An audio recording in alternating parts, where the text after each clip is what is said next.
Hello movie lovers, আশা করি সবাই বেশ ভালো আছেন।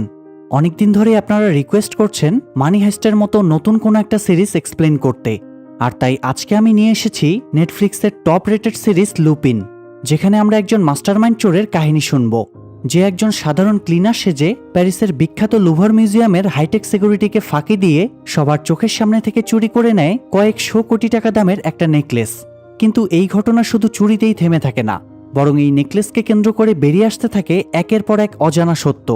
সত্যের যত গভীরে যাওয়া হয় ততই মনে হতে থাকে এরপরে কি হবে। তাই এই ভিডিওতে আপনারা মাত্র 10,000 লাইক কমপ্লিট করে দিলে এর পরবর্তী 2টা সিজনও খুব দ্রুতই নিয়ে আসবো। তাই ধূপধাপ একটা করে লাইক দিয়ে চলুন লুপিনের কাহিনীতে ডুব দেই। এপিসোডের শুরুতেই আমরা গল্পের মেইন ক্যারেক্টার অ্যাসেনকে দেখতে পাই। সে প্যারিসের লুভার মিউজিয়ামে অস্থায়ী ভিত্তিতে ক্লিনারের কাজ করে। দিনে দর্শনার্থীরা ঘুরে ফিরে চলে গেলে রাতে সে মিউজিয়াম পরিষ্কার করতে আসে। এতে সে মিউজিয়ামে থাকা মূল্যবান অ্যান্টিকগুলোকে খুব কাছ থেকেই দেখার সুযোগ পায়। অন্যান্য দিনের মতো আজকেও মিউজিয়াম পরিষ্কার করতে গিয়ে একটা মুক্তা বসানো হারের দিকে তাকিয়ে তার চোখ আটকে যায়। পাশ থেকে একজন সহকর্মী বলে ওঠে, এটা রানীর হার, আগামী সপ্তাহে এটা নিলামে তোলা হবে। এই হারটার এত বেশি দাম যে তারা 1000 বছরের বেতনের টাকা দিয়েও এটা কিনতে পারবে না। যাই হোক, সময় কম থাকায় অ্যাসেন নিজের কাজে ফিরে যায়। তো পরের দিন সে তার স্ত্রী ক্লেয়ারের সাথে দেখা করে এবং ছেলের ভরণপোষণ বাবদ কিছু টাকা দেয়। অ্যাসেন আর তার স্ত্রী কোনো একটা কারণে আলাদা থাকে। অ্যাসেন ক্লেয়ারকে বলে সে তার ছেলের সাথে দেখা করতে চায়। ক্লেয়ার তখন জানায় সে শনিবার 8টার সময় চাইলে ছেলের সাথে দেখা করতে পারে। ক্লেয়ার ছেলের সাথে দেখা করার পারমিশন দেওয়ায় অ্যাসেন বেশ খুশি হয়। এরপরে সে একটা ফ্ল্যাটে ভিনসেন্ট নামের একজনের সাথে দেখা করতে যায়। অ্যাসেন তার কাছ থেকে কিছু টাকা ধার নিয়েছিল, কিন্তু সেটা সে সময় মতো ফেরত দিতে না পারায় অ্যাসেনকে দেখা মাত্রই ভিনসেন্ট তাকে মারতে শুরু করে। অ্যাসেনকে সে বিল্ডিং থেকে ফেলে দেওয়ারও হুমকি দেয়। তখন অ্যাসেন তাকে প্রপোজাল দেয় তার কাছে একটা আইডিয়া আছে যার মাধ্যমে তারা কোটি কোটি টাকা ইনকাম করতে পারবে। এতে ভিনসেন্ট আর তার লোকেরা একটু নরম হলে অ্যাসেন তাদের জানায় সে যে মিউজিয়ামে কাজ করে সেখানে রানী মারিয়ার একটা মহামূল্যবান হার রয়েছে, যেটা আগামী শুক্রবারে নিলামে তোলা হবে, আর সেই হারটা এখন তারা চুরি করবে। অ্যাসেন তাদের প্র্যাকটিক্যালি বুঝিয়ে দেয় পুরো মিউজিয়ামে সিসি ক্যামেরা লাগানো থাকলেও পরিচ্ছন্নতা কর্মীদের লকার রুমে কোনো ক্যামেরা নেই, তাদের মিউজিয়ামে আসা যাওয়ার পথও আলাদা। তাছাড়া যারা উঁচু পর্যায়ের লোক তারা অ্যাসেনদের মতো ক্লিনারদের দিকে তেমন খেয়াল করে না। তাই অ্যাসেন সেখানে ভিনসেন্ট, কেভিন এবং রুডিকে ক্লিনার হিসেবে ভেতরে ঢুকিয়ে দিবে। ভিনসেন্ট আর কেভিন প্রথমেই গার্ডদেরকে মেরে তাদের ছদ্মবেশ নেবে, আর রুডি ভেতরে ঢুকে কন্ট্রোল রুমের ক্যামেরাগুলো বন্ধ করে দেবে। কন্ট্রোল রুমের ক্যামেরা বন্ধ হয়ে গেলে পুলিশের কাছে অ্যালার্ট চলে যাবে, আর তারা 7 মিনিটের মধ্যেই সেখানে পৌঁছে যাবে। তাই তাদেরকেও এই 7 মিনিটের মধ্যেই কাজ সেরে পালাতে হবে। এই জন্য তারা বাইরে একটা গাড়িও দাঁড় করিয়ে রাখবে, যাতে সহজেই তারা পালাতে পারে। তো প্ল্যান ঠিকঠাক করার পরে তারা শুক্রবারের জন্য অপেক্ষা করতে থাকে। শুক্রবারে আনুষ্ঠানিকভাবে নিলামের আয়োজন শুরু হয়। দেশ বিদেশের অনেক ধনী ব্যক্তিরা হারটা কেনার জন্য আসে। তাদের মধ্যে ছদ্মবেশে মিস্টার পল নামের একটা নকল আইডি কার্ড বানিয়ে অ্যাসনও সেখানে হারটা কিনতে যায়। অন্যদিকে ভিনসেন্ট, কেভিন এবং রুডিও ক্লিনারের বেশ ধরে ভিতরে ঢুকে পড়ে। কেউই তাদেরকে সন্দেহ করে না। প্ল্যান অনুযায়ী ভিনসেন্ট আর কেভিন দুজন গার্ডকে মেরে অবস্থান নিয়ে নেয় এবং রুডিকে গ্রিন সিগন্যাল দেয়। তখন রুডি কন্ট্রোল রুমে গিয়ে অপারেটরকে মেরে সব সিসি ক্যামেরা বন্ধ করে দেয়। তারপরে অ্যাসেনকে মেসেজ করে সেটা জানিয়ে দেয়। ততক্ষণে হারটার সর্বোচ্চ দাম 42 মিলিয়নে উঠে গিয়েছিল, আর সেই দামটা অ্যাসেনই বলেছিল। তবুও সে সময় বাঁচানোর জন্য আবারও 60 মিলিয়ন দাম হাঁকিয়ে দেয়, যাতে আর কেউ হারের দাম বলার সাহস না পায়। অ্যাসেন হারের দাম প্রায় দ্বিগুণ বলার পরেও কেউ তাকে সন্দেহ করে না, কারণ ফেক প্রোফাইলে সে তার মোট সম্পত্তি 576 মিলিয়ন লিখে রেখেছিল। যাই হোক, ইতিমধ্যেই 2 মিনিট পার হয়ে গেলে রুডি দ্রুত বাইরে রাখা গাড়িতে উঠে বসে, আর অ্যাসেন নিলাম কর্তৃপক্ষের সাথে ভল্ট রুমে যায়। সেখানে আগে থেকেই ভিনসেন্ট আর কেভিন গার্ডের ছদ্মবেশে ডিউটি দিচ্ছিল।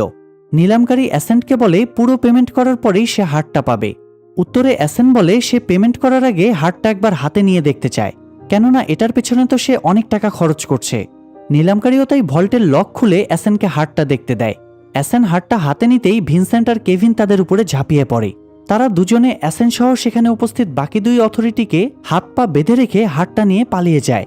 আসলে ভিনসেন্টরা প্ল্যান করেছিল অ্যাসেনকে ঠকিয়ে নিজেরাই হারটা ঝেড়ে দিবে, কিন্তু তাদের সেই আশা পূরণ হয় না। দ্রুত গাড়ি চালাতে গিয়ে তারা অ্যাক্সিডেন্ট করে ফেলে এবং ফাইনালি ধরা পড়ে যায়, আর পুলিশও হারটা উদ্ধার করে। এদিকে পুলিশের ডিটেকটিভ ব্রাঞ্চের ক্যাপ্টেন মিউজিয়ামে এসে অ্যাসেনকে জিজ্ঞাসাবাদ করে, কারণ অ্যাসেনের কোম্পানির নাম সে আগে কখনো শোনেনি, তাই তার একটু সন্দেহ হচ্ছিল। তবে অথরিটি তখন অ্যাসেনের পক্ষ নিয়ে বলে সে তো হারটা প্রোটেক্ট করার চেষ্টা করেছিল, এরই মধ্যে আবার ক্যাপ্টেনের কাছে ফোন আসে যে অপরাধীরা ধরা পড়েছে এবং হারও উদ্ধার হয়েছে। তাই ক্যাপ্টেন হারটা ল্যাবে পাঠিয়ে আসল কিনা টেস্ট করতে বলে, আর অ্যাসেনকেও সন্দেহ করার কোনো কারণ না পেয়ে সাধারণ চেকিং করে ছেড়ে দেয়। তো অ্যাসেন সেখান থেকে বের হয়ে যায় এবং রাতে ক্লিনার হয়ে আবারও মিউজিয়ামে ফিরে আসে। এরপরে সে ক্লিনিং শেষ করে ডাস্টবিনের ময়লা সংগ্রহ করে বাইরে আসে এবং ময়লার মধ্য থেকে আসল হারটা বের করে সেটা নিয়ে হাসতে হাসতে চলে যায়। আসলে গতরাতে ভিনসেন্ট আর কেভিন যখন তার উপর ঝাঁপিয়ে পড়ে তখন অ্যাসেন তার পকেটে থাকা নকল হারের সাথে আসল হারটা বদলে নেয়, আর আসল হারটা মিউজিয়ামের একটা ডাস্টবিনের মধ্যে ফেলে দেয়, যাতে পরে ক্লিনিংয়ের সময় এসে সে হারটা সংগ্রহ করে নিতে পারে। একেবারে পারফেক্ট প্ল্যান, তাই না? কিন্তু এই প্ল্যানটা সে একদিনে করেনি, বরং সে গত 25 বছর ধরে এই হারটা পাওয়ার জন্য প্ল্যান করছিল। কিন্তু কেন? এটা জানতে হলে আমাদের ফিরে যেতে হবে 25 বছর আগে। তখন অ্যাসেনের বাবা বাবাকার পেলিগ্রিনি ফ্যামিলিতে ড্রাইভারির চাকরি করত, আর রানীর এই হারটা পেলিগ্রিনি ফ্যামিলিরই সম্পত্তি ছিল। যাই হোক, অ্যাসেনের বাবা অত্যন্ত সৎ এবং প্রভুভক্তির সাথেই নিজের দায়িত্ব পালন করত। তো একদিন মিসেস পেলিগ্রিনি অ্যাসেনের বাবাকে বলে তাদের হোম লাইব্রেরিতে অনেক বই আছে, তিনি চাইলে পড়ার জন্য বই নিয়ে যেতে পারেন। অ্যাসেনের বাবা তাই অ্যাসেনের জন্য আর্সেন লুপা নামের একটা বই নিয়ে যায়, আর এর কিছুদিন পরেই মিস্টার পেলিগ্রিনি অ্যাসেনের বাবার নামে হার চুরির অভিযোগ আনেন, ফলে মিথ্যা অভিযোগে তাকে জেলে যেতে হয়। এরপরে ছোট্ট অ্যাসেন একদিন জেলে বাবার সাথে দেখা করতে গিয়ে দেখে তিনি অপমান সহ্য করতে না পেরে গলায় ফাঁস দিয়ে আত্মহত্যা করেছেন, আর সেখান থেকেই মূলত অ্যাসেনের এই হারটা পাওয়ার অদ্ভুত এক জেদ চাপে। সে 25 বছর অপেক্ষা করার পর গত এক সপ্তাহ আগে নিউজে জানতে পেরেছিল যে এই হারটা উদ্ধার করা হয়েছে এবং সেটা এখন লুভার মিউজিয়ামে রাখা আছে, আর সপ্তাহখানেক পরে হারটা নিলামে তোলা হবে। তাই অ্যাসেন প্ল্যান করে মিউজিয়ামে ক্লিনারের চাকরি নেয় এবং সেই সাথে সে নিজের ভুয়া বিজনেস প্রোফাইল তৈরি করে। এমনকি ভিনসেন্টের কাছ থেকে টাকা ধার নেওয়া তার প্ল্যানেরই অংশ ছিল। মূলত সে তাদের হেল্প পাওয়ার জন্যই টাকা ধারের বাহানা করেছিল। আর সবশেষে অ্যাসেন নিলামের আগে তার বন্ধু বেঞ্জামিনের কাছ থেকে হুবহু দেখতে একটা নকল হার বানিয়ে নেয়, আর এভাবেই একটা পারফেক্ট প্ল্যানিংয়ের মাধ্যমে অবশেষে হারটা তার হাতে এসে পৌঁছায়। যাই হোক, ততক্ষণে এই কেসের আরেকজন ইনচার্জ ইন্সপেক্টর ইউসেফকে ল্যাব থেকে ফোন করে জানানো হয় যে তাদের উদ্ধার করা হারটা নকল। এটা শুনে সে বিচলিত হয়ে পড়ে এবং তার চোখ পড়ে ডেস্কে থাকা আর্সেন লুপিনের একটা বইয়ের দিকে, কারণ এই বইয়ের ঘটনার মতো করেই গতরাতে চুরিটা হয়েছে। সে বুঝতে পারে চোর নিশ্চয়ই আর্সেন লুপিন থেকেই অনুপ্রাণিত। এদিকে সিন শিফট হয়ে অ্যাসেনকে দেখা যায়। পরের দিন যেহেতু শনিবার ছিল, তাই আজকে তার ছেলের সাথে দেখা করার কথা ছিল, তাই সে ছেলের সাথে দেখা করে এবং তাকে নিয়ে ঘুরতে বের হয়। অ্যাসেন ছেলেকে আর্সেন লুপিনের সেই বইটা দেয় যেটা তার বাবা তাকে 25 বছর আগে দিয়েছিল। মূলত এই বইটাই অ্যাসেনের জীবনকে বদলে দিয়েছিল। তো এপিসোড 1 শেষ হয়ে এপিসোড 2তে দেখা যায় অ্যাসেন হারটার ব্যাপারে তার বন্ধু বেঞ্জামিনের সাথে কথা বলছিল। বেঞ্জামিন হারটা টেস্ট করার পরে জানায় হারটার ব্যাপারে পেলিগ্রিনি ফ্যামিলি মিথ্যা বলেছিল। তারা বলেছিল 25 বছর আগে এই হারটা চুরির পরে এটার ডায়মন্ডগুলো নাকি 7টা দেশে বিক্রি হয়ে যায়। তখন সেই সব দেশ থেকে সেগুলো উদ্ধার করে এনে তারা আবার সেই ডায়মন্ডগুলোকে জোড়া দিয়েছে, কিন্তু হারটা চেক করার পরে এমন কিছুই দেখা যায়নি। হারটা প্রথম থেকে একই রকম আছে, কোনো ডায়মন্ডে একটা দাগ পর্যন্ত নেই। এটা শুনে অ্যাসেন নিশ্চিত হয়ে যায় এই হারটা কখনো চুরিই হয়নি, তার মানে 25 বছর আগে তার বাবাকে মিথ্যা কেসে ফাঁসানো হয়েছিল। অ্যাসেন তখন বেঞ্জামিনকে বলে হারটার সবগুলো ডায়মন্ড খুলে ফেলার জন্য। এরপরে অ্যাসেন মিসেস পেলিগ্রিনিকে একটা চিঠি পাঠায় তার সাথে দেখা করার জন্য। সে চিঠির সাথে একটা ডায়মন্ডও প্রমাণ হিসেবে পাঠায়। চিঠিতে দেখা করার লোকেশন, ডেট, টাইম সব লেখা ছিল, তাই সেই মোতাবেক মিসেস পেলিগ্রিনি তার সাথে দেখা করতে যায়। অ্যাসেন পিজা ডেলিভারি বয়ের ছদ্মবেশে মিসেস পেলিগ্রিনির সাথে দেখা করে এবং জিজ্ঞেস করে সে তার বাবাকে কেন চুরির দায়ে ফাঁসিয়েছিল। মিসেস পেলিগ্রিনি এখানে পুলিশ প্রোটেকশন এবং বুকে একটা স্পাই ক্যামেরা আর হেয়ারিং মেশিন লাগিয়ে এনেছিল। অ্যাসেন সেটা বুঝতে পেরে স্পাই ক্যামেরাটা হাত দিয়ে ঢেকে দেয়। মিসেস পেলিগ্রিনি অ্যাসেনকে টাকার বিনিময়ে ব্যাপারটা মিটিয়ে ফেলতে বলে, কিন্তু অ্যাসেন এতে রাজি হয় না। সে তার বাবার সম্মান ফিরিয়ে দিতে চায়। এদিকে স্পাই ক্যামেরা বন্ধ হয়ে যাওয়ায় ছদ্মবেশে থাকা অফিসাররা তাদের দিকে এগিয়ে আসছিল। অ্যাসেন এটা বুঝতে পেরে দ্রুত তার সাইকেল নিয়ে পালাতে শুরু করে। পুলিশও তার পেছনে ধাওয়া করে, কিন্তু এরই মধ্যে সেখানে আরও কয়েকজন পিজা ডেলিভারি বয় চলে আসলে পুলিশ কনফিউজড হয়ে যায়। তারা অ্যাসেন সন্দেহে একজন ভুল ডেলিভারি বয়কে আটকায়, আর সেই সুযোগে অ্যাসেন ড্রেস চেঞ্জ করে চলে যায়।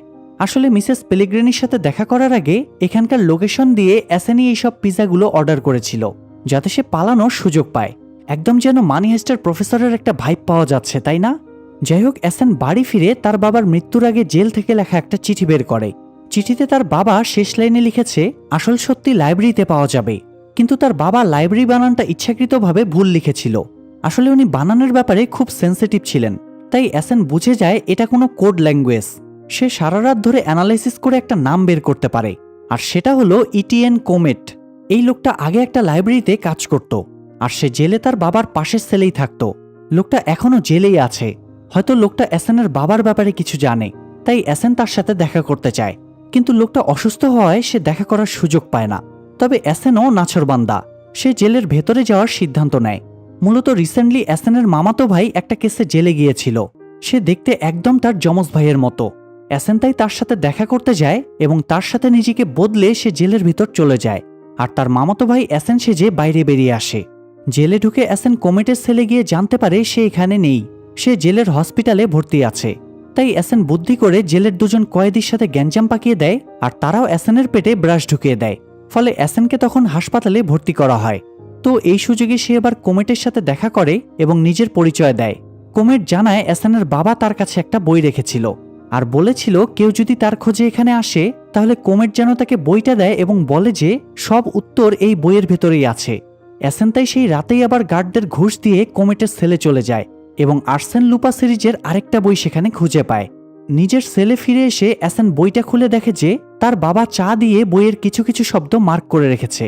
এসএন শব্দগুলো একত্রিত করে দেখে তার বাবা বলতে চেয়েছে আমি নির্দোষ, অ্যানি পেলিগ্রিনি আমাকে ফাঁসিয়েছে। এটা জানার পরেই এসএনের অ্যানির উপরে ক্ষোভ জন্মে যায়, কিন্তু প্রতিশোধ নিতে হলে তো এখন তাকে জেলের বাইরে বের হতে হবে। এই জন্য সে একটা প্ল্যান খাটায়। সে ওই বইয়ের নায়ক আর্সেন লুপিনের টেকনিকে গলায় ফাঁস দেয়, ফলে সবাই ধরে নেয় সে মারা গিয়েছে। তাই অ্যাম্বুলেন্সে করে এসএনের লাশ পোস্টমর্টেমে নিয়ে যাওয়া হচ্ছিল, আর সেই সুযোগে এসএন জেগে উঠে গাড়ি থেকে নেমে পালিয়ে যায়। এরপর এসএন অ্যানি পেলিগ্রিনি মানে সেই মিসেস পেলিগ্রিনির সাথে দেখা করে এবং তাকে এই ব্যাপারে জিজ্ঞেস করে। অ্যানি জানায় তাকে বলা হয়েছিল সে যেন বাবাকারকে মানে এসএনের বাবাকে দিয়ে কনফেশন পেপারে সাইন করায়, তাহলে বাবাকারকে কিছুদিন পরে ছাড়ানোর ব্যবস্থা করা হবে। তাই সে জেলে বাবাকারের সাথে দেখা করে তাকে দিয়ে কনফেশন পেপারে সাইন করিয়েছিল, কিন্তু সে জানতো না তার এবং বাবাকারের সাথে প্রতারণা করা হবে। অ্যানি এখানে এসএনকে গ্যাব্রিয়েল নামে সেই পুলিশ অফিসারের নাম জানায় যে সেই সময় বাবাকারের কেসটা তদন্ত করেছিল। এই অফিসারই মূলত বাবাকারের মৃত্যুর পেছনে দায়ী। এসএন তাই বাড়ি ফিরে গ্যাব্রিয়েলের ব্যাপারে সার্চ করে জানতে পারে সে এখন প্রমোশন পেয়ে পুলিশ কমিশনার হয়ে গিয়েছে। তো এপিসোড 2 শেষ হয়ে এপিসোড 3 এর শুরুতে আমরা কমিশনার গ্যাব্রিয়েলকে দেখতে পাই, যে তার পরিবারের সাথে খুব সুখী জীবনযাপন কাটাচ্ছে। তার স্ত্রীর সাথেও তার অত্যন্ত মধুর সম্পর্ক। অন্যদিকে এসএনকে দেখা যায় যে সিসি ক্যামেরার মাধ্যমে গ্যাব্রিয়েলের সব অ্যাক্টিভিটির উপর নজর রাখছিল। গ্যাব্রিয়েলের বাড়িতে কোনো এক সময় এসএন সিক্রেট ক্যামেরা লাগিয়ে রেখে এসেছিল, যেটার ব্যাপারে গ্যাব্রিয়েল জানেই না। যাই হোক, গ্যাব্রিয়েল অফিসে কাজ করছিল, এ সময় এসএন আইটি টেকনিশিয়ান পরিচয়ে তার সাথে দেখা করে আর তাকে বলে যে সে আইটি ডিপার্টমেন্ট থেকে কম্পিউটার চেকিংয়ের জন্য এসেছে, আর সে কম্পিউটার চেক করে তাতে পর্ন ভিডিও পেয়েছে। এটা শুনে গ্যাব্রিয়েল বেশ ক্ষেপে যায়। তবে এসএন স্বাভাবিকভাবে বলে উনি যেন এখনই ভিডিওগুলো ডিলিট করেন, তা না হলে সে অফিসিয়াল রিপোর্ট করতে বাধ্য হবে। এটা শুনে গ্যাব্রিয়েল রাগ করে তার সাথে কম্পিউটার ল্যাবের দিকেই যাচ্ছিল, আর তখনই একটা ফাঁকা ঘরে গ্যাব্রিয়েলকে ঢুকিয়ে এসএন তাকে অজ্ঞান করার ইঞ্জেকশন দিয়ে দেয়। এসএন গ্যাব্রিয়েলের মোবাইলের সিমটা সেখানেই খুলে ভেঙে ফেলে দেয় এবং তাকে একটা বড় বাক্সতে ঢোকায়। এরপরে এসএন বাক্সটা বাইরে এনে একটা গাড়িতে তুলে গ্যাব্রিয়েলকে কিডন্যাপ করে নিয়ে যায়। এরপর গ্যাব্রিয়েলের যখন জ্ঞান ফেরে সে দেখে তাকে একটা চেয়ারে হাত পা বেঁধে রাখা হয়েছে। এসএনের সময় সরাসরি তার সামনে না এসে পাশের ঘর থেকে একটা ডিভাইসের মাধ্যমে নিজের কণ্ঠ চেঞ্জ করে গ্যাব্রিয়েলের সাথে কথা বলা শুরু করে। এসএন স্ক্রিনে তার বাবাকারের কিছু ফটো দেখিয়ে গ্যাব্রিয়েলকে জিজ্ঞেস করে সে ওনাকে চিনতে পেরেছে কিনা। গ্যাব্রিয়েল বাবাকারকে দেখে চিনতে পারে এবং তখন 25 বছর আগের একটা ফ্ল্যাশব্যাক দেখা যায়। গ্যাব্রিয়েল বাবাকারকে গ্রেফতারের পরে মিস্টার পেলিগ্রিনির সাথে দেখা করে। সে মিস্টার পেলিগ্রিনিকে জানায় বাবাকারের কোনো ক্রিমিনাল ব্যাকগ্রাউন্ড নেই, সে সৎ এবং সাহায্যপরায়ণ মানুষ।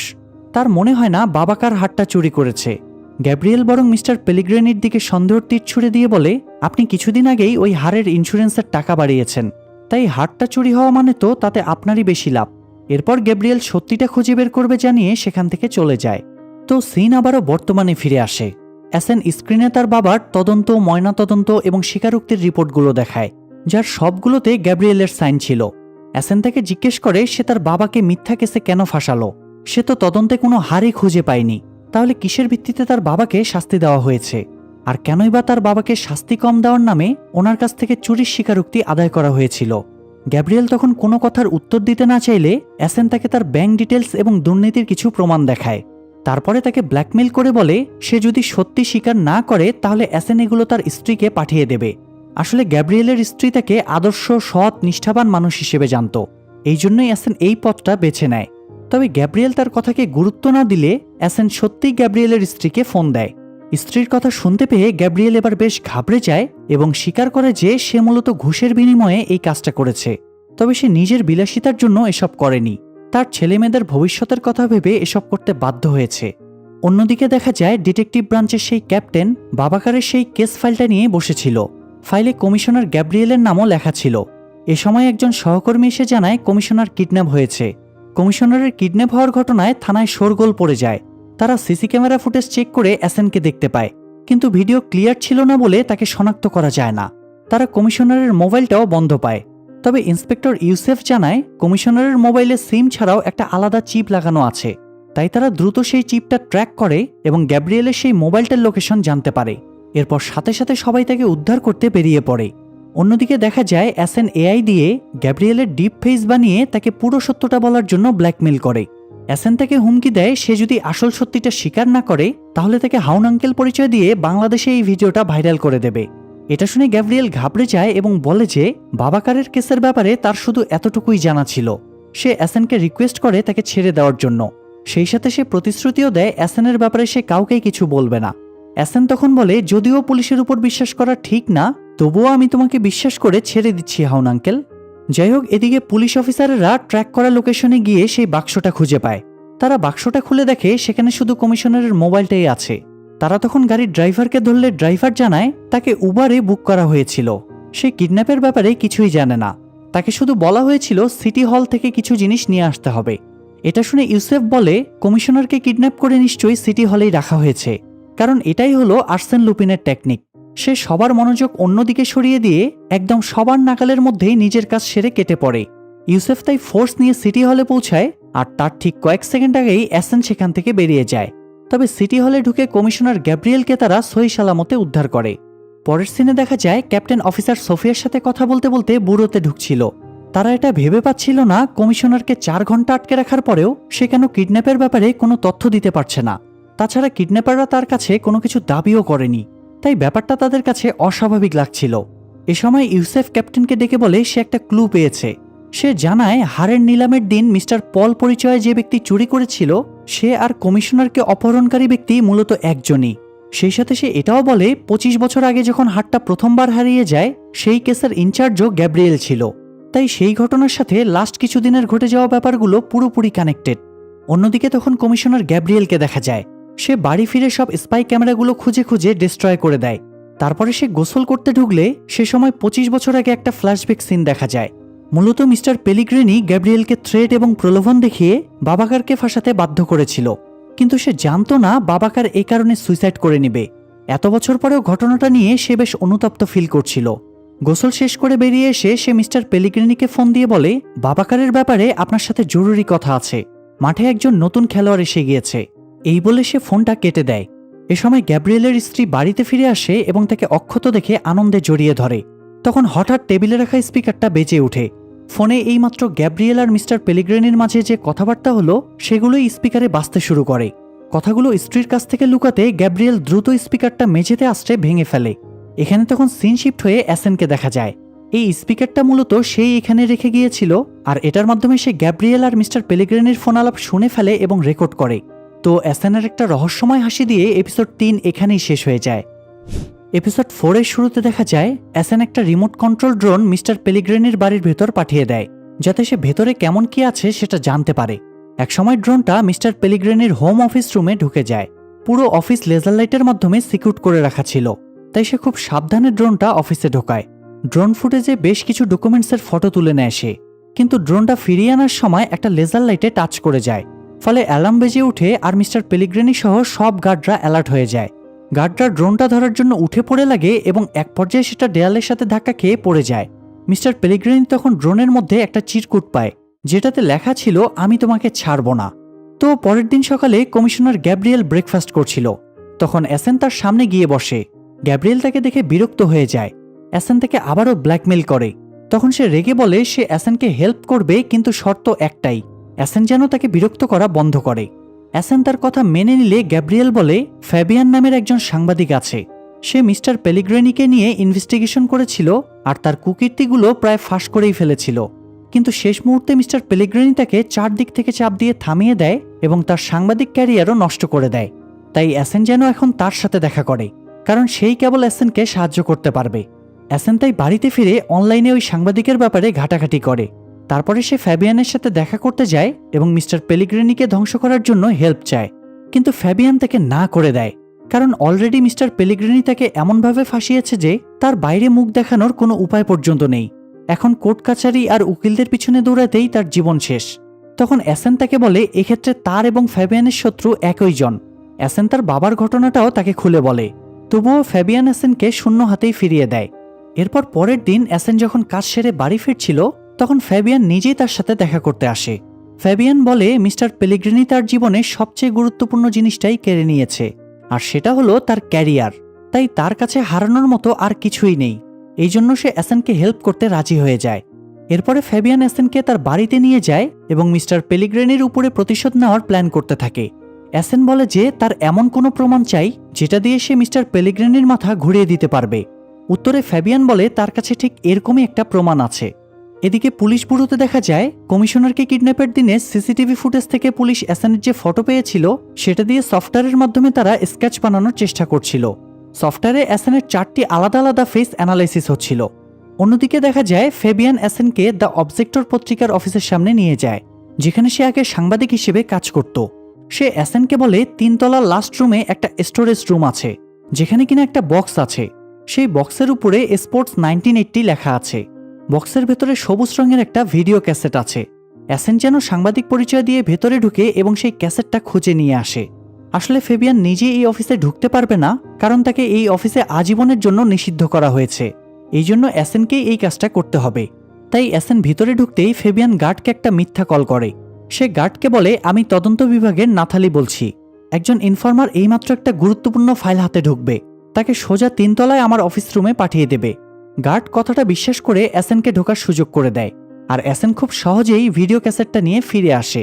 তো বাড়ি ফিরে ক্যাসেটটা চালু করার সময়ে ফেবিয়ান জানায় 1996 সালে মালয়েশিয়ার কুয়ালালামপুরে জঙ্গি হামলায় 11 জন মারা গিয়েছিল, যার মধ্যে 8 জনই ছিল ফরাসি নাগরিক। আর এই অ্যাটাকটা করা হয়েছিল প্রতিশোধ পরায়ণ হয়ে, কারণ একজন দালাল মালয়েশিয়ার অস্ত্র ব্যবসায়ীদের ঠকিয়েছিল। আর সেই দালালটা আর কেউ না, বরং মিস্টার পেলিগ্রেনিই ছিল। এরপরে ভিডিও ক্যাসেটটা চালু করলে পেলিগ্রেনিকে অস্ত্র ব্যবসায়ীদের সাথে ডিল করতে দেখা যায়। ফেবিয়ানের ধারণা হার্ট চুরির মিথ্যা ঘটনা বানিয়ে সেটার ইন্স্যুরেন্সের টাকা ব্যবহার করেই পেলিগ্রেনি এই অস্ত্রের ব্যবসাটা করেছিল। তারা পেলিগ্রেনির ভিডিওটা থেকে স্পষ্ট হয়ে যায় তার বিক্রি করা অস্ত্র দিয়েই কুয়ালালামপুরে থাকা ফ্রান্স এম্বাসিকে উড়িয়ে দেওয়া হয়েছিল। তবে অ্যাসেন এখানে পুরো ভিডিওটা আপলোড না দিয়ে পেলিগ্রেনিকে ঘাবড়ে দেওয়ার জন্য ভিডিওর একটা স্ক্রিনশট নেটে ছড়িয়ে দেয়। স্ক্রিনশটটা দ্রুত ভাইরাল হয়ে যায় এবং মিস্টার পেলিগ্রেনির মেয়ে জুলিয়েটের হাতেও সেটা পৌঁছায়। জুলিয়েট এটা বাবাকে দেখালে সে সব অস্বীকার করে এবং বলে যে এসব হচ্ছে বিরোধী দলের চক্রান্ত, তাকে ফাঁসাতেই কেউ এগুলো করছে। কিন্তু ব্যাপারটা শুধু এখানেই থেমে থাকে না, শীঘ্রই মিডিয়াতেও ব্যাপারটা নিয়ে তোলপাড় শুরু হয়ে যায়। মিস্টার পেলিগ্রেনি মিডিয়াকেও একই কথা বলে, সেই সাথে হুমকির সুরে বলে যে তার নামে বদনাম ছড়ানোর চেষ্টা করছে সে যেন প্রমাণসহ তার সাথে দেখা করে। এমন সময় সাংবাদিকদের ভিড়ের মধ্য থেকে ফেবিয়ান মাইক্রোফোন হাতে এগিয়ে আসে এবং মিস্টার পেলিগ্রেনিকে জিজ্ঞেস করে, আপনার হাত কি এখনও জঙ্গি হামলায় নিহতদের রক্তে লাল হয়ে আছে? মিস্টার পেলিগ্রেনি রাগী চোখে কিছুক্ষণ ফেবিয়ানের দিকে তাকিয়ে থাকে, তারপর কোনো উত্তর না দিয়েই চলে যায়। টিভিতে অ্যাসেনও ইন্টারভিউটা দেখছিল। অ্যাসেন ফেবিয়ানের এই কাণ্ডে বিচলিত হয়ে পড়ে আর ভাবে ফেবিয়ান এভাবে নিজের বিপদ কেন নিজেই ডেকে আনলো। কিন্তু ফেবিয়ান পেলিগ্রেনির মুখোমুখি হতে পারায় নিজের মধ্যে এক ধরনের শান্তি অনুভব করছিল। এরপরে ফেবিয়ান সেখান থেকে বেরিয়ে গেলে খেয়াল করে পেলিগ্রেনির এক লোক তাকে পেছনে ফলো করছে। তাই সে এপথ ওপথ ঘুরে সাবধানে বাড়ি ফেরে। বাড়িতে আগে থেকেই অ্যাসেন উপস্থিত ছিল। সে ফুল দিয়ে ফেবিয়ানকে অভিনন্দন জানায়, সেই সাথে তাকে সাহায্য করার জন্য ধন্যবাদও জানায়। তারা শীঘ্রই পুরো ভিডিওটা পাবলিশ করার প্ল্যান করে এবং অ্যাসেন এরপর নিজের কাছে ফিরে যায়। পরের সিনে ক্যাপ্টেন ইউসেফ এবং সোফিয়াকে কমিশনার গ্যাব্রিয়েলের সামনে বসে থাকতে দেখা যায়। তারা অ্যাসেনের যে স্কেচগুলো বানিয়েছিল সেগুলো গ্যাব্রিয়েলকে দেখায়। এগুলোর মধ্যে আসল অ্যাসেনেরও স্কেচ ছিল। তবুও গ্যাব্রিয়েল জোর দিয়ে বলে এদের মধ্যে কেউই তাকে অপহরণ করেনি। কিন্তু ইউসেফ সেটা মানতে পারছিল না। সেও জোর দিয়েই বলছিল হার্ট চুরি আর গ্যাব্রিয়েলের অপহরণের পেছনে একই ব্যক্তি জড়িত। এটা শুনে গ্যাব্রিয়েল কিছুটা রেগে যায় এবং তাদেরকে বলে এই দুটো কেস একসাথে না জড়িয়ে তারা যেন হার্টটা খোঁজার পেছনে ফোকাস করে, তা না হলে সে এই কেসটা অন্য কাউকে ট্রান্সফার করে দেবে। ক্যাপ্টেন তখন রিকোয়েস্ট করলে গ্যাব্রিয়েল এই কেসে ক্যাপ্টেন এবং সোফিয়াকে বহাল রাখে, কিন্তু ইউসেফকে সে এই কেস থেকে সরিয়ে দেয়, কারণ সে দ্রুত এই কেসটা সমাধানের দিকে এগিয়ে যাচ্ছিল। তাই ধরা পড়ে যাওয়ার ভয়ে কমিশনার তাকে এই কেস আর না রাখার নির্দেশ দেয়। তো যাই হোক, এদিকে অ্যাসেন মেকআপ করে নিজের চেহারা বদলে একটা চ্যানেলের টক শোতে যায়। তার উদ্দেশ্য ছিল পেলিগ্রানির ভিডিওটা আজ পুরো দেশকে লাইভ দেখানো, কিন্তু ভিডিওটা চালু করার আগেই পেলিগ্রানির লোকেরা ভিডিওর আসল জায়গাগুলো কাট করে দেয়। ফলে অ্যাসেনই উল্টো ভিলেন হয়ে যায় আর পাবলিকভাবে নিরীহ পেলিগ্রানিকে ফাঁসানো হচ্ছিল। অ্যাসেন সব বুঝতে পেরে টিভি অফিস থেকে পালাতে যাচ্ছিল, কিন্তু পেলিগ্রানির লোকেরা তাকে অ্যাটাক করে। তবে অ্যাসেন এখানে সবাইকে মেরে সেখান থেকে পালিয়ে যায়। এ সময় জুলিয়েট তার বাবাকে ফোন দিয়ে সন্দেহ করার জন্য সরি জানায়। সেই সাথে সে এটাও বলে ইন্টারভিউতে আসা লোকটা হয়তো অ্যাসেন, যে কিনা তাদের ড্রাইভার বাবাকারের ছেলে। সে অ্যাসেনকে হারের নিলামের দিনেও দেখেছিল। এটা শুনে পেলিগ্রানি সাবধান হয়ে যায় এবং নিজের শত্রুর ব্যাপারেও নিশ্চিত হয়ে যায়। এদিকে টিভিতে টকশোর ঘটনা দেখে ফেবিয়ান রেগে আগুন হয়ে যায়। এ সময় তার দরজায় কারো টোকা পড়ে। সে বিপদ আন্দাজ করতে পেরে বইতে অ্যাসেনের জন্য কিছু একটা লিখে রেখে দরজাটা খুলে দেয়। তখনই পেলিগ্রানির লিওনার্দো নামের এক পোষা গুন্ডা তার গলা চেপে ধরে এবং অ্যাসেনের ব্যাপারে জিজ্ঞেস করে, কিন্তু ফেবিয়ান তাকে কিছুই বলে না। তাই লিওনার্দো ফেবিয়ানকে মেরে তার গলায় ফাঁস দিয়ে ঝুলিয়ে দেয়। কিছুক্ষণ পরে অ্যাসেন ফেবিয়ানের বাড়িতে ঢুকে তার ঝুলন্ত লাশ দেখে হতভম্ব হয়ে যায়। টেবিলে পড়ে থাকা বইটার দিকেও তার নজর যায়। সে বইটা আর ফেবিয়ানের কুকুরটাকে নিয়ে চলে আসে। বাইরে এসে অ্যাসেন বইটা খুলে দেখে ফেবিয়ান লিখে রেখেছে, এই লড়াই তাদের অস্তিত্বের লড়াই, তাই অ্যাসেন যেন এই লড়াই না থামায়। এই এপিসোডের শেষ সিনে দেখা যায় ইন্সপেক্টর ইউসেফ টকশোতে আসা লোকটার সাথে একটা স্কেচের হুবহু মিল পায়, আর সেই স্কেচটা হলো আসল অ্যাসেনের। তো দেখতে দেখতে আমরা লুপিন সিরিজের সিজন 1-এর লাস্ট এপিসোডে চলে আসলাম। এপিসোড 5-এর শুরুতে দেখা যায় ফেবিয়ানের মৃত্যুতে তার কুকুরটা খুবই বিমর্ষ হয়ে পড়েছে। অ্যাসেনেরও নিজেকে দোষী মনে হচ্ছিল। সে ভাবছিল যদি সে ফেবিয়ানকে এসবের মাঝে না জড়াতো তাহলে তাকে এভাবে মরতে হতো না। বন্ধু বেঞ্জামিনও তখন অ্যাসেনকে বলে মাথা থেকে এসব ভাবনা বের করে দিতে, আর কাল যেহেতু অ্যাসেনের ছেলের জন্মদিন তাই তাকে পরিবারের সাথে সময় কাটানোর পরামর্শ দেয়। এরপর অ্যাসেন যখন সকালে ছেলের সাথে দেখা করতে যাচ্ছিল তখন সে বুঝতে পারে তাকে কেউ ফলো করছে। এটা আসলে ফ্যাবিয়ানকে খুন করা সেই লোকটাই ছিল। অ্যাসেন তার কাছ থেকে পালানোর জন্য দৌড় লাগায় এবং এক পর্যায়ে তার চোখ ফাঁকি দিয়ে স্ত্রীর বাড়িতে পৌঁছায়। অ্যাসেন ছেলেকে একটা গিফট বক্স দেয় যার মধ্যে আর্সেন লুপিনের মতো ড্রেস, টুপি এসব ছিল। বাবার মতো ছেলেও আর্সেন লুপিনের ফ্যান ছিল, তাই এই গিফটটা তার পছন্দ হয়। অ্যাসেন সবাইকে দ্রুত রেডি হয়ে নিতে বলে। তারপর সবাইকে নিয়ে ঘুরতে বের হয়। তারা ট্রেনে করে এট্রেটে যাচ্ছিল, যেটা আর্সেন লুপিনের স্মৃতি বিজড়িত জায়গা। ট্রেনে পরিবারের সাথে অ্যাসেনের বেশ ভালোই সময় কাটছিল। এ সময় তার স্ত্রী ক্লেয়ার তাদের তিনজনের একটা সেলফি তোলে। অ্যাসেন সেলফিটা দেখতে গিয়ে জুম করে খেয়াল করে তাদের পেছনের সিটে লিওনার্দো বসে আছে। অ্যাসেন ফ্যামিলিকে ঝামেলায় ফেলতে চাইছিল না, তাই সে লিওনার্দোর মনোযোগ সরানোর চেষ্টা করছিল। অ্যাসেন প্রথমে ট্রেনের সবার মাঝেই ছেলের জন্মদিন সেলিব্রেট করে। তারপর ক্লেয়ারকে বলে সে কোনো ড্রিঙ্ক পায় কিনা দেখে আসছে। এই বলে সে ট্রেনের পেছন দিকে যেতে থাকে। লিওনার্দোও তার পেছনে যাওয়া শুরু করে। অ্যাসেন ট্রেনের টিটিকে ক্রস করার সময় তার চাবিটা চুরি করে নেয়। এরপরে স্টোরেজ কামরার দিকে যায় এবং লিওনার্দোকেও সেখানে যেতে বাধ্য করে। স্টোরেজ কামরায় দুজনের মাঝে হাতাহাতি শুরু হয়, আর এক পর্যায়ে অ্যাসেন লিওনার্দোকে স্টোরেজ কামরায় আটকে রেখে বাইরে থেকে তালা দিয়ে পরিবারের কাছে ফিরে আসে। কিন্তু একটু পরেই আবার লিওনার্দো ফিরে আসে এবং তার পরিবারের মাঝেই বসে পড়ে। এখানে সে অ্যাসেনের ছেলের সাথে গল্প জুড়ে দেয়। এই অবস্থায় লিওনার্দোর হাত থেকে বাঁচতে অ্যাসেন ক্যাপ্টেনকে একটা মেসেজ পাঠায়, আমি মিস্টার পল বলছি। আমি 2 মিনিটের মধ্যে লে হার্ভে স্টেশনে পৌঁছাবো। আপনাকে 10 টাকার চা, সিঙ্গারা আর সামোসা খাওয়ার দাওয়াত রইল। ওকে, আপনাদের আরেকবার মনে করিয়ে দেই, এই পল পরিচয় দিয়েই অ্যাসেন কিন্তু নিলামের দিনে হারটা চুরি করেছিল। যাই হোক, মেসেজ দেখে ক্যাপ্টেন দ্রুত লোকাল থানায় ইনফর্ম করে দেয়। ট্রেন স্টেশনে থামালে অ্যাসেন স্ত্রী সন্তানদের আগে নেমে যেতে বলে, আর সে একটু পরে নামবে জানায়। সবাই চলে যাওয়ার পরে লিওনার্দো অ্যাসেনকে বলে সে যেন চুপচাপ তার ইনস্ট্রাকশন ফলো করে এবং তার সাথে যায়। অ্যাসেনও কোনো ঝামেলা না করে লিওনার্দোর সাথে ট্রেন থেকে নেমে আসে। আর ঠিক তখনই লোকাল থানার পুলিশ তাদের ঘিরে ফেলে। কিন্তু এই পুলিশরা তো জানতো না যে পল আসলে কে, তাই তারা সন্দেহজনকভাবে লিওনার্দোকেই আটক করে। তারা তার পকেটে একটা পিস্তলও পায়, সেই সাথে হাড়ের একটা ডায়মন্ডও পায়। তাতে প্রমাণ হয়ে যায় সেই হলো পল। আসলে ট্রেন থেকে নামার আগে অ্যাসেনই কৌশল করে লিওনার্দোর পকেটে ডায়মন্ডটা ঢুকিয়ে দিয়েছিল। যাই হোক, অ্যাসেন রিল্যাক্সের সাথে স্ত্রী আর ছেলেকে নিয়ে বিচের ধারে ঘুরে বেড়াচ্ছিল। এ সময় বাবা মাকে স্পেস দিয়ে অ্যাসেনের ছেলে সাইডে একটু ঘুরতে যায়। অন্যদিকে ক্যাপ্টেন আর সোফিয়াকে দেখা যায় তারা অ্যাট্রেটে যাওয়ার প্রস্তুতি নিচ্ছিল। তারা কমিশনার গ্যাব্রিয়েলের কাছে পারমিশন চাইলে গ্যাব্রিয়েল বলে ওখানে কি বাতাবি লেবুর ফলন দেখতে যাবে? গাধার দল কোথাকার। পল নামে যাকে অ্যারেস্ট করা হয়েছে সে তো অন্য কেউ। আর তার কাছে যে পিস্তল পাওয়া গিয়েছে সেটা লাইসেন্স আছে, এমনকি তার পকেটে ডায়মন্ড কিভাবে আসলো সেটা সে জানেই না। তাই সেখানকার লোকাল পুলিশ তাকে ছেড়েও দিয়েছে। কথাগুলো শুনে ক্যাপ্টেন আবারও হতাশ হয়ে যায় আর ভাবে, ওই পল হারামিটা আমাকে আবারও বলদ বানালো। এদিকে অ্যাসেন আর ক্লেয়ার রিল্যাক্সে ঘোরাঘুরির এক ফাঁকে হঠাৎ মনে পড়ে অনেকক্ষণ ধরে তাদের ছেলেকে কোথাও দেখছে না। তারা হন্য হয়ে ছেলেকে খুঁজে বেড়াতে থাকে, কিন্তু কোথাও তাকে খুঁজে পাওয়া যায় না। আর খুঁজে পাওয়া যাবেই বা কিভাবে, কারণ তাকে তো ততক্ষণে লিওনার্দো কিডন্যাপ করে নিয়েছে। ছেলেকে না পেয়ে অ্যাসেন যখন নিরাশ হয়ে দাঁড়িয়েছিল, এমন সময় পেছন থেকে ইন্সপেক্টর ইউসেফ তাকে লুপিন বলে ডেকে ওঠে। আর এই টান টান উত্তেজনার মধ্য দিয়ে লুপিনের প্রথম সিজনটা এখানেই শেষ হয়ে যায়। লুপিনের প্রথম সিজন শেষে অনেক কিছুই কিন্তু অসম্পূর্ণ থেকে গেল। অ্যাসেন তো তার বাবার মৃত্যুর প্রতিশোধ এখনো নিতেই পারেনি, তার উপর আবার তার প্রধান শত্রু পেলিগ্রিনি তার ছেলেকেও কিডন্যাপ করে নিয়েছে। এছাড়া ইন্সপেক্টর ইউসেফও এখন তাকে চিনে ফেলেছে। এতগুলো বিপদ থেকে সে কি বের হয়ে আসতে পারবে, সেটা জানাতেই আমরা আবারও ফিরে আসবো লুপিনের সিজন 2 নিয়ে। তবে তার আগে অবশ্যই ভিডিওটিতে 10,000 লাইক কমপ্লিট করে দিন, আর সাবস্ক্রাইব করা না থাকলে দ্রুত সাবস্ক্রাইব করে রাখুন। তাহলে দেখা হচ্ছে সিজন 2-তে। সেই পর্যন্ত ভালো থাকুন, সুস্থ থাকুন, আল্লাহ হাফেজ।